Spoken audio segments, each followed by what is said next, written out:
This is one of the most endearing pictures that I have seen it, and you will going to appreciate it. Why is it that I go and to call it as enduring picture? And this is a group of walls, as you can go to see it. Now there are some of these walls that are going to be in the front, on the front part of it. Then there are going to be some of them that are going to be in the middle, and then there are going to be some of them, and one lonely one that is going to be at the rear part of it. Now understand this formation. Now this formation is about, there is in the front part of it, you will go on to find some of the moderately strong walls going to be leading the entire of the flock. In this case, the weakest of them, they are going to be in the middle part of it. This is where they are going to be in the middle part of it. And then at the rear of it, you're going to find the strongest of them.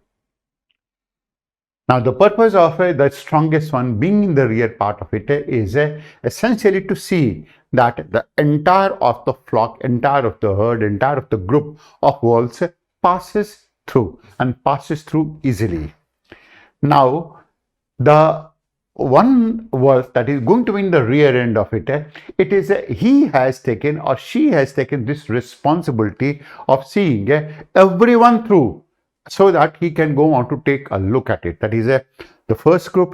There is people, that is the walls in the front, the walls in the middle part of it, the walls in the central part of it, and of course this is one that will go on to make it out. Is it that being in the rear part of it and seeing everyone through, serving all of them, is leadership? It is. It is leadership, but of a different type. It is a leadership where you go on to take a backseat, complete backseat, and go on to see that your entire team goes on to be safe. Your entire team goes on to be secure. Your entire team is being monitored, and your entire team is feeling stronger as well. You impart this strength to them, because in due course of time, one that is going to be in the front of it will go on to be in the middle, and then subsequently in the rear part of it as well. It is the responsibility of this work that is going to be in the rear side of it to see or to oversee that all of them are going to be feeling safe, all of them are going to be secure, and all of them are able to pass through their journey. That is leadership. This is a different type of a leadership. That is, you go on to be serving all the worlds in this case. And as Vivekananda at one point of time said, Dasasya das, dason ka das. That means servants of servant. You can be a leader even if it is that you are a serving agent to them. You're going to serve all of them in this case. You are a leader. You are a leader even if it is that you go on to try to build a consensus. And there will be two names that will go on to crop in. You're going to find it. These two names go on to be that of Sardar Vallabhbhai Patel and that of Prime Minister Narasimha Rao. Perhaps the best Prime Minister that India had had. Of course, he belonged to Congress, but then he never followed the diktats of the Congress of dividing the whole of the country into many parts and playing certain things like vote bank politics and whatnot. That was the reason that he was considered to be a true leader, and it was he who began the coalition politics in India. It was he who was responsible for bringing a good number of people of diverse thinking, of diverse leadership, of diverse origin, and also of a diverse ideology onto one platform to serve the country. That was leadership. Building consensus is also going to be leader. And who will go on to forget the contribution of Sardar Vallabhbhai Patel, who won. Imagine, he was the one who was picked to be the Prime Minister. He had won this contention of being the Prime Minister by 16-1 to Nehru. But then something went wrong. Somewhere it came into the minds of Mahatma Gandhi, as we're going to call him, and he said that it is Nehru who is going to be the Prime Minister. Otherwise, he had all the traits to be the Prime Minister of the country, because he was one of these persons who was responsible for unification of the country. Unification in the sense there is different people, different states. In this case, they were co-joined together. And what we go on to see India right now, what we go on to see in the form of civil services right now, is essentially the handiwork of Sardar Vallabhbhai Patel. Both of them were leaders who built consensus. A leader is also one who is responsible for initiating certain things that no one can think of also. That is, taking a leap, the leap is going to be a leap of the century of sorts. Breaking all the rules in this case, and taking a path that has been least traveled of sorts. And that has been with respect to Elon Musk. He is the one who is revolutionizing a space journey. He is the one who has revolutionized the introduction of the electric cars. He is the one who has revolutionized what all that we may have been thinking of. They all have left a legacy in this case. They are the one. They all have made life better for others. Whether it was a wolf, that has made life better for it. It was Vallabhbhai Patel who made the life better. It was Narasimha Rao. Without him, the country would have been in deep economic trouble. Of course, it was the handiwork of his party to be under trouble. And he was the one who rescued the Congress party in the country out of all the troubles that was the handiwork of his own party. And Elon Musk, if you can go to think of his space travel in this era, it is largely going to be because of the works of and the deeds of Elon Musk. Leadership is not only, that is, you're going to be aggressive, you're going to be boisterous, you go on to be initiating only. Leadership is all in all, as we're going to be calling it, is a privilege to make the lives better for the others. If you are in a position to make the life better for the others, that is indeed true leadership. And it is therefore not an opportunity. When you try to make life good for others, don't go on to satisfy the personal greed. So when you go on to say that there are going to be leaders in India and those type of leaders who are going to fight elections, none of them, because they are going to be fighting for personal greed. If you think that the Indian bureaucracy goes on to be having this quality of being a leader, then they are also not a leader, because they are doing it for their personal greed. Otherwise, how is it that almost every bureaucrat goes on to have a fortune of 3,000, 4,000 crores of rupees by the time they're going to retire? That is a personal greed. Greed is essentially a bottomless pit, which we're going to talk about. It exhausts the person in an endless effort to satiate their own, not needs, but then their mental aspect. Greed doesn't going to make you a leader at all. The greed that you will go on to be a leader itself is a greed. The greed that you will going to rule the country itself is a greed. The greed that you will going to lead the country itself is a greed. Greed is that is leading the country is not going to be born out of. It should not be born out of greed at all. It should be born out of anything that is to serve the people. You yourself will go on to become a leader. Of course, it requires people as well. People, that means people who can go to understand that aspect also. So Vivekananda at one point of a time called leaders as those type of people who are going to be servants of servants, who are going to be serving all of those people. That is why he called as Dasasya Das. The analogy of the wolf in this case was going to be all about it. So leadership is not something about a personal trait. It is all about people. How you going to deal with people? How is it that you're going to treat people? How is it that you're going to take them along? To what extent is it that you're going to take care of their aspirations, of their identity? You're going to imagine that the best businessmen have been those people who have taken into account the identity of the others. And if you are going to be taking identity of the others, the security of the others, then this is what will happen. There is all these people will going to repose faith in you. And if they're going to repose faith in you, then you will going to have a lot of people along with you. This is what Ratan Tata has done. Imagine the type of culture that he has bred in his own organization. So much so that he goes on to be caring for it. He has a lot of empathy in this case, and without beating around the bush in this case. Leadership is actually all about being justice oriented. And when we say it is going to be justice oriented, then justice is not in law. Justice is all about how we treat each other. That means you have a sense of a justice, and that is going to be different from judgment. Being judgmental is not going to be served with justice at all. And that is, if you go on to think that other person is also going to be a human being, that is being justice. If you think that the other person requires an empathy, that is being justice. If you think that the other person also requires a playing field, that is being justice. I'm going to give you one ugly example in this case. Good number of people go on to know of the status of the coaching institutes in Rajendra Nagar and Mukherjee Nagar. Now, all of them are going to be in cutthroat competition with each other. So, in trying to do it so, that is what they're going to do is that the last thing that they're going to provide is justice. Justice to the students, justice to some of the teachers who are not good enough for to be teachers, justice, not do justice to some of the teachers who are actually teachers in this case and mentors in this case. So the treatment is not going to be, because it is going to be all about who can go on to attract the largest number of people. And teaching is not about being attractive in this case. Teaching is all about how is it that and to what extent is it that you can go to reform other people. Therefore, true leaders always going to create a milieu. They always go on to create an environment where justice is never sacrificed at all.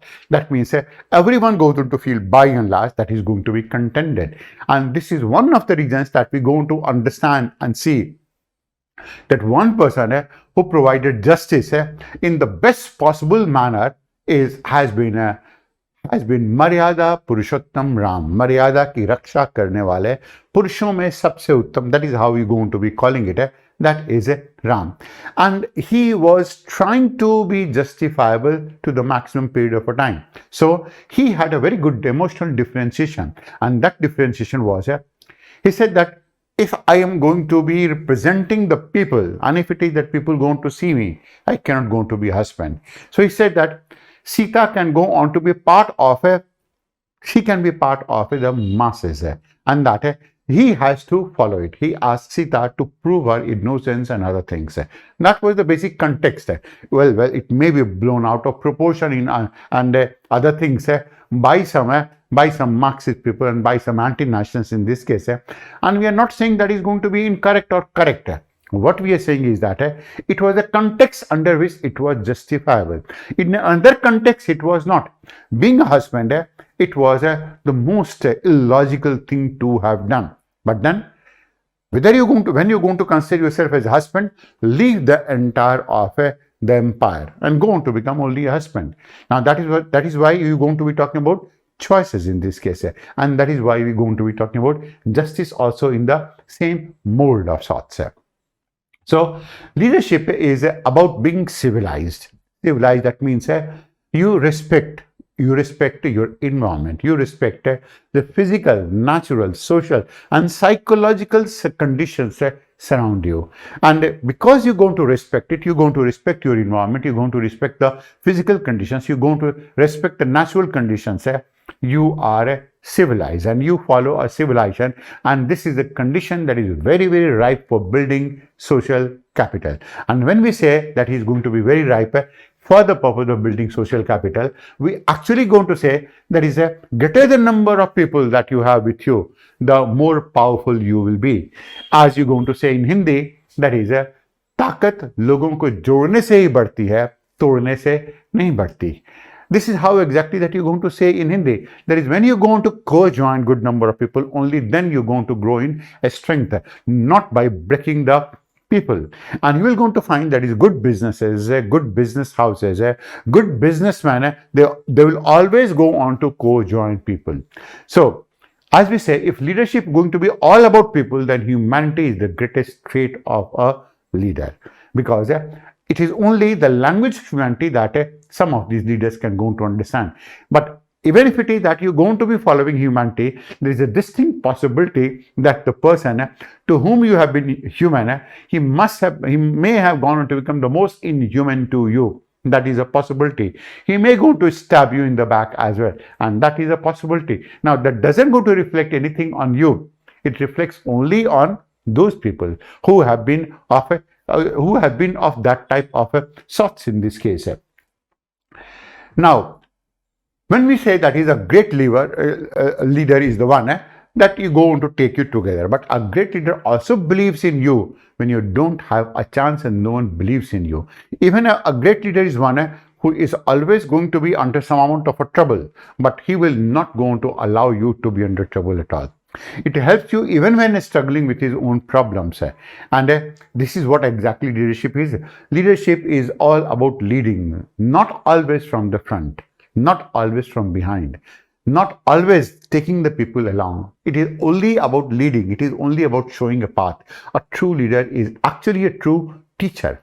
A true teacher is actually a good leader because you set an example, and this is an example that the rest of the groups happen to follow, and they start following it as well. In this case, leadership is all about communication.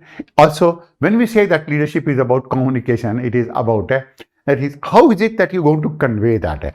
If you do not go on to be having a control over the words, maybe that you are very, very well intentioned, who goes on to see that? Communication is the best hallmark of a leader. It is through communication that will always go on to feel connected to the leader. That is why we say it is about communication. Leadership is all going to be about constant adjustment without compromising on the self-esteem. That means it's like you are fluid. You're fluid. And if you have read this book and you know about this book, that book is one of the greatest learning lessons that you can go to have. Constant adjustment. That means you adjust yourself in different circumstances, whether it is going to be high, whether it is going to be low, whether in trouble, whether you are moving ahead, whether you are going to be surging ahead, and so on. And because leaders have so many of these type of qualities, leaders don't think like masses. They never think like masses. Consequently, leaders are always alone. They are always alone.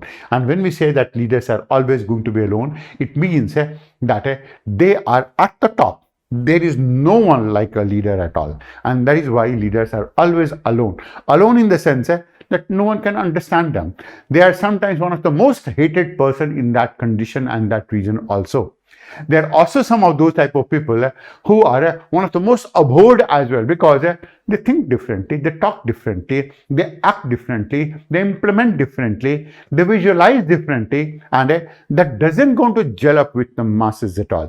And because it doesn't go to gel up with the masses think completely differently about these leaders. And that is why we say they're always going to be alone. So, that goes on to be the trait of a leader. How is it that this leadership attains it? We talked about two components of it. That is it that a leader is always going to be leading from the front? No. Is it that a leader always goes on to bring people together? No. Is it that the leader always going to move from behind? No. Is it that the leader is always innovative? No. But then a leader can be all of them. A leader is going to be strong. He can be weak, as weak in the sense physically weak, but mentally very, very strong in this case. Leadership must go on to have certain type of qualities. So we are talking about how is it that it attains it. One of them is that vision. A leader always goes on to be having a vision. Without vision, there was no way that Mukesh Ambani would have been Mukesh Ambani. Jack Ma had been Jack Ma. And or even Lee Kuan, that is the Singapore premier, he wouldn't have been so. Singapore today is because of Lee Kuan. Reliance is today because of course, because of his father Dhirubhai Ambani, but then because of Mukesh Ambani. And you may not go on to know that part, but then Mukesh Ambani is a voracious reader, and he's pretty knowledgeable if you happen to interact with him in that manner. Now, not to talk about Lee Kuan, he was the premier, of course, in this case. So we are talking about how is it that the leaders going to attain these. And in trying to attain all of those things, the leader must be having a vision. That means they must go on to know where exactly is it that they are going to be heading.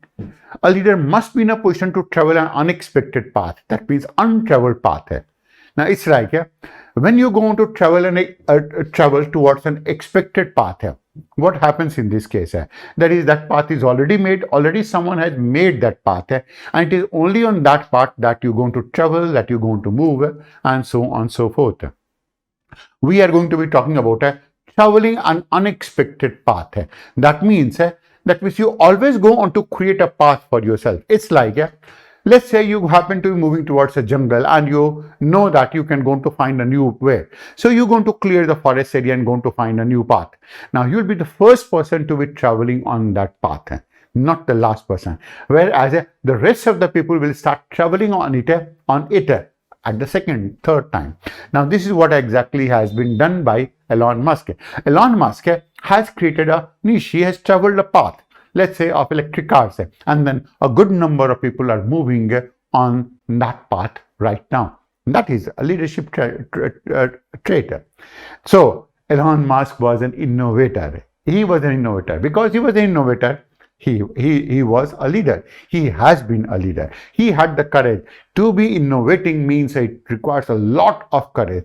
To have an out-of-box thinking, you also require a lot of courage. And to do certain things that are going to be completely away from certain type of trait also requires a lot of courage in this case.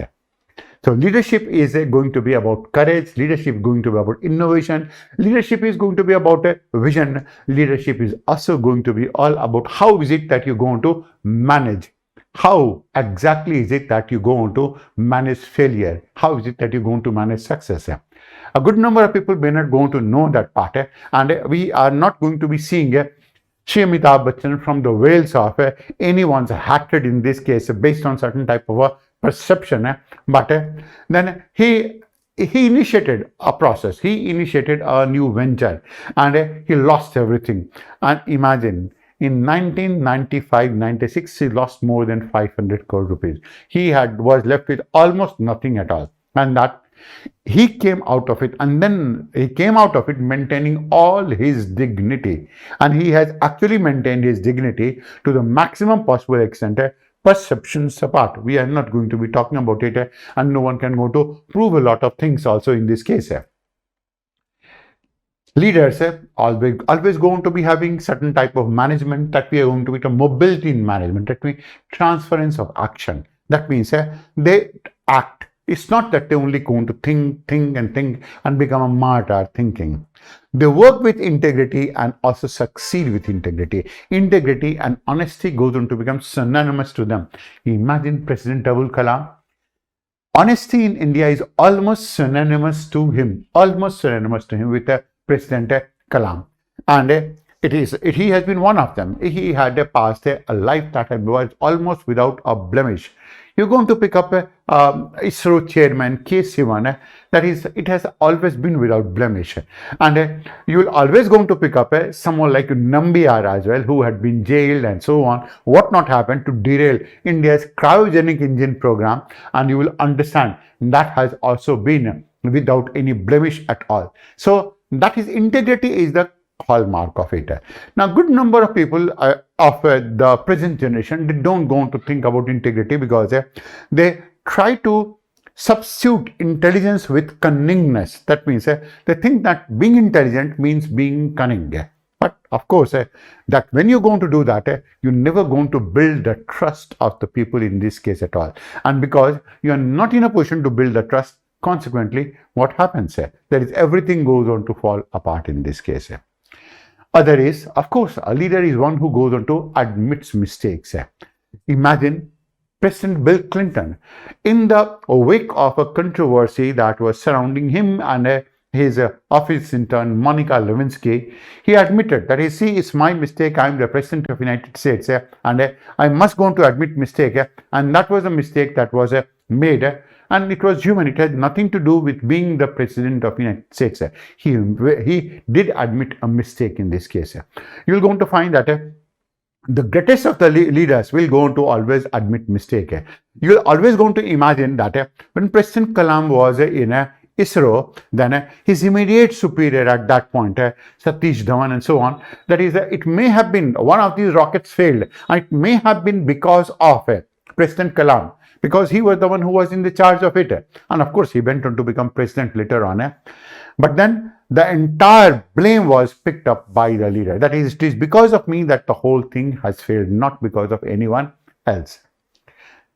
A leader is always able to identify toxic people. And when we say, why is it that a leader must go on to identify toxic people? He must go on to identify toxic people because if you are going to be surrounded by toxic people, your mind will always go on to get cluttered. Your self-esteem will go on to take a beating. Your efficiency will be hit for a 6. So identifying toxic people and not being surrounded by that has been one of the traits. You will understand that is this statement, I will not allow anyone to walk through their mind with dirty shoes. Not to allow someone to intrude you here, not to allow someone to affect your thinking, not to allow someone to do something nefarious. This is what exactly Prime Minister Modi is doing right now. He has kept, there is no one person in the country that is going to be as hated as him right now. Of course, by all of those people who are not thinking of any nationalistic cause or anything on that now, and that too without a reason. Without a reason, that means they do not going to know about the economy and the functioning of it. Still, he goes on to pick up this type of a criticism. And the type of criticism that is meted out to be by external forces and by internal forces, all of them which have gone to become combined.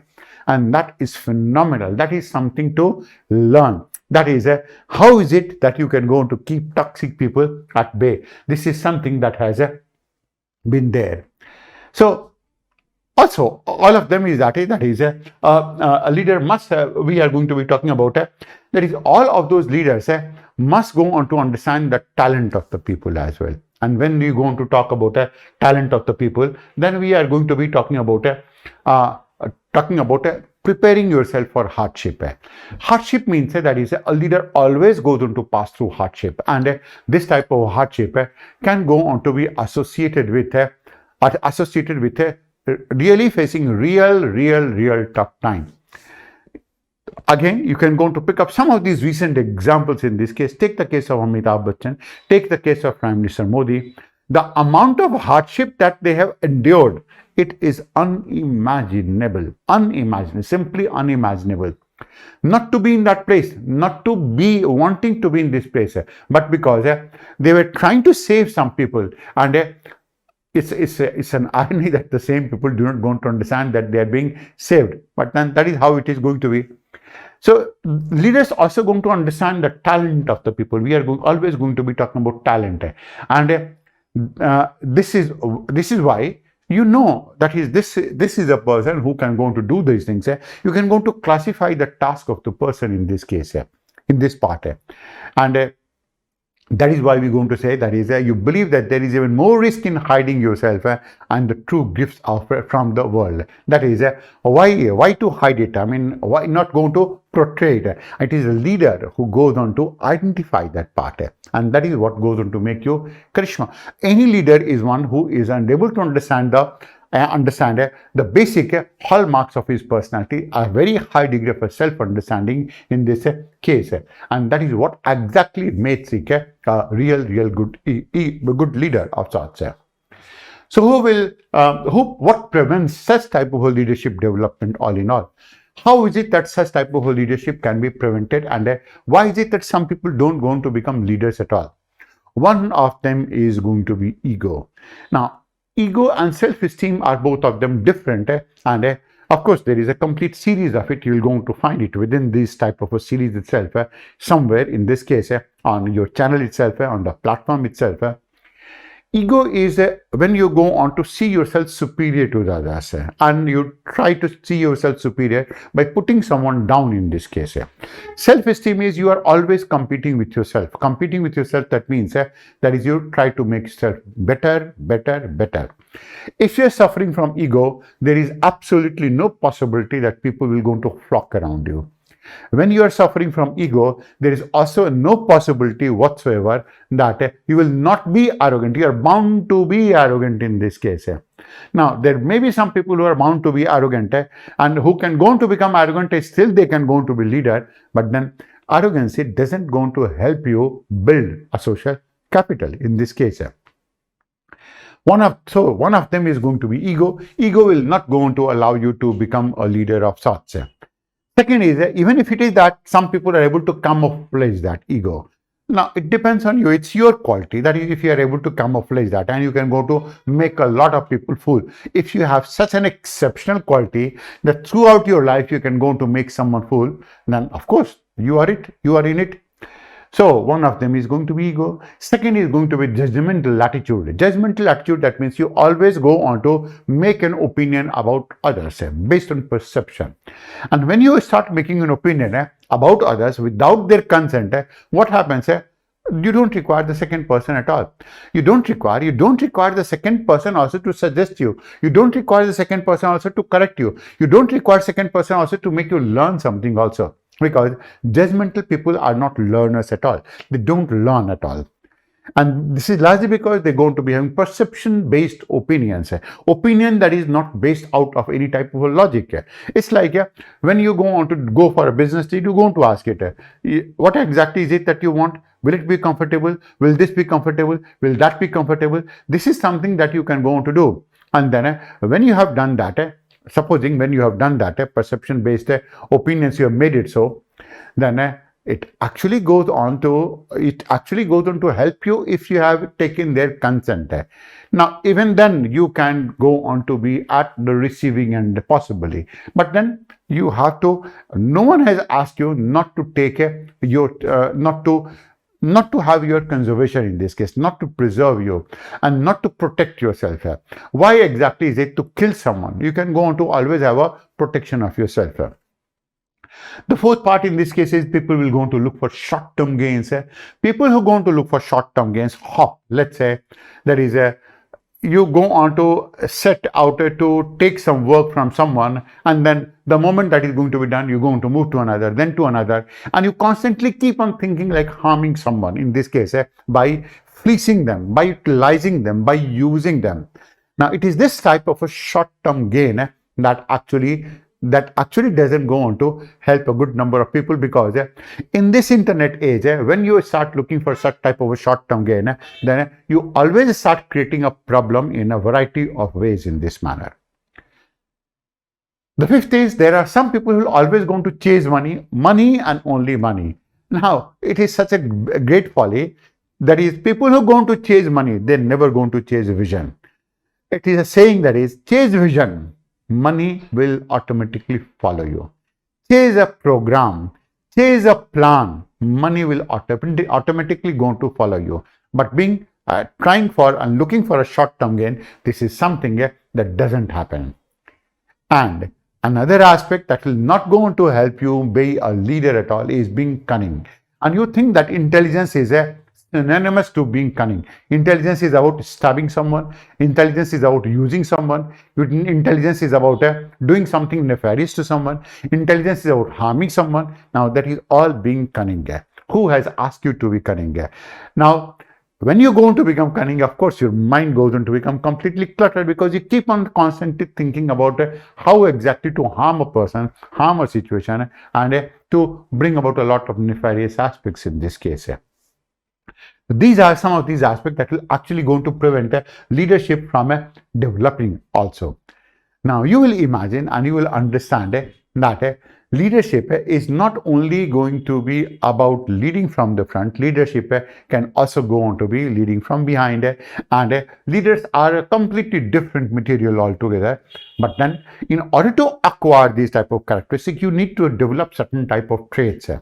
But then there will be certain things, certain type of aspects which will going to prevent you from acquiring these traits. This is leadership all about, and in applied form. No theory, no statements, nothing else. To have more such discussions and analysis, subscribe to our channel and hit the bell icon for notifications on our upcoming videos.